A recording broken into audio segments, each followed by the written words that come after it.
भक्त वत्सल सद्गुरु कैसे हमारे मन की दुविधाओं का, कमज़ोरियों का निर्मूलन करते हैं, हमारे जीवन को सही दिशा देते हैं, उन्नत जीवन हेतु उत्तम दृष्टिकोण प्रदान करते हैं। ऐसे गुरु सानिध्य के कुछ प्रसंगों को याद करते हुए पटना आश्रम में सेवारत नरेंद्र प्रकाश तिवारी जी बताते हैं, हृदय कोश की रक्षा का पाठ सिखाया।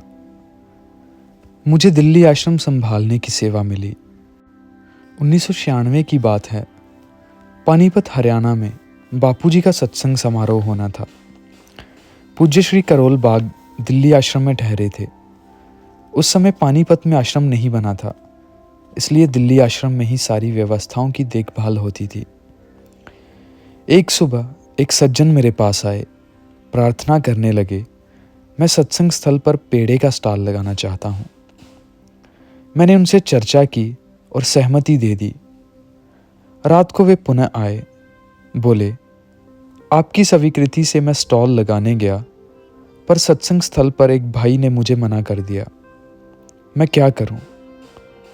मेरे मन में क्रोध की ज्वाला भड़क उठी।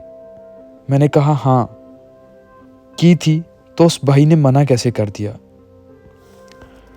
मैंने उनसे कहा, मैं सुबह उस भाई से बात करूंगा। वे सज्जन गए तो मैं भी अपने कमरे की ओर गया। पूज्य श्री मेरे बगल के कमरे में ठहरे थे। मैंने ज्यों ही अपने कमरे का दरवाज़ा खोला, पूज्य बापूजी की आवाज़ आई, अरे कौन है?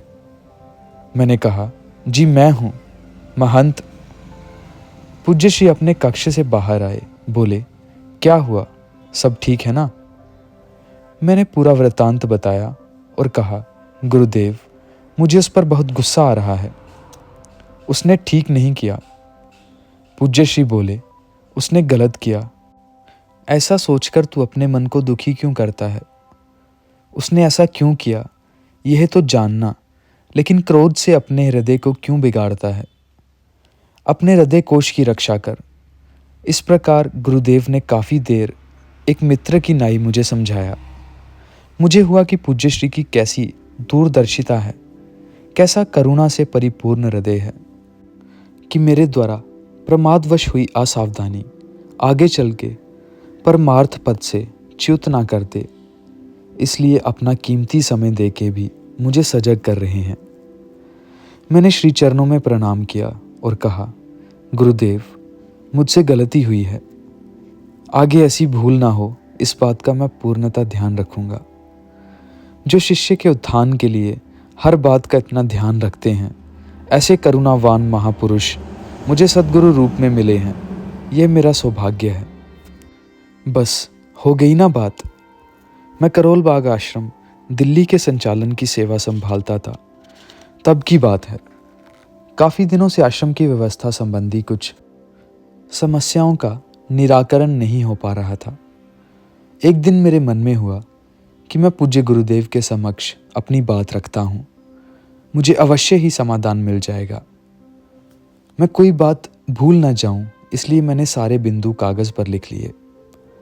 थोड़ी देर में पूज्य श्री से दूरभाष द्वारा संपर्क हुआ। मैं अपनी बात रखने ही वाला था कि इतने में पूज्य श्री बोले, अच्छा हुआ तूने सामने से फ़ोन कर दिया, मुझे तुझसे बात करनी थी। मन में हुआ कि पता नहीं गुरुदेव को मुझसे क्या बात करनी होगी। फिर बापूजी एक एक करके मैंने जितने बिंदु लिखे थे उन सब पर मुझे मार्गदर्शन देते गए। मैंने अपनी एक भी समस्या नहीं बताई, फिर भी गुरुदेव ने सभी का समाधान कर दिया और बोले, बस हो गई ना बात, ठीक है? मैंने कहा, जी गुरुदेव। सचमुच जो महापुरुष अपने दृष्टा, साक्षी, ब्रह्म स्वभाव में जगे हैं, वे जब चाहें दूसरों के मन की बात जान लेते हैं। मेरा हृदय अहोभाव से, कृतज्ञता से भर गया कि कैसे अंतर्यामी, कैसे भक्तवत्सल हैं गुरुदेव, कि बिना बताए ही हमारी आवश्यकता पूरी कर देते हैं, बिना मांगे ही झोली भर देते हैं। उस दिन के बाद जीवन में साधना संबंधी कोई द्वंद्व अथवा आश्रम व्यवस्था संबंधी कोई समस्या आती और बाहरी रूप से संपर्क नहीं हो पाता, तो मैं गुरुदेव से मन ही मन बातें करता और मानसिक संपर्क द्वारा समाधान पा लेता। दिया सफलता का महामंत्र। एक बार पूज्य श्री ने मुझे कोई सेवा कार्य सौंपा। वह ठीक से नहीं हो पाया तो मैंने श्री चरणों में निवेदन किया, गुरुदेव, मैंने प्रयास तो किया लेकिन अपेक्षित परिणाम नहीं आ पाया। बापूजी बोले, असफलता क्यों मिली, इसका कारण जानता है? कार्य करने के लिए जितना प्रयास, जितना पुरुषार्थ करना चाहिए था, तूने उतना नहीं किया। पूरा प्रयत्न होता तो तू असफल नहीं होता, समझता है? मुझे तुरंत मेरी भूल की अनुभूति हुई कि मेरे प्रयास में ही कमी थी। मैंने क्षमा याचना की, जी गुरुदेव, समझ गया, दोबारा ऐसा प्रमाद ना हो इस बात का पूरा ध्यान रखूंगा। मैंने उसी क्षण गुरुदेव द्वारा दिए गए सफलता असफलता के इस सूत्र को जीवन में उतारने का संकल्प लिया। मैं सेवा के दौरान उन वचनों का चिंतन मनन करता। वह सूत्र इतना मदद रूप हुआ कि कभी किसी कारणवश असफलता मिलती तो मुझे और भी ज़्यादा दृढ़ता से कार्य करने की प्रेरणा, साहस व सूझबूझ मिलती। पूज्य बापूजी के श्री चरणों में कोटि कोटि प्रणाम। हरिओम हरिओम हरिओम।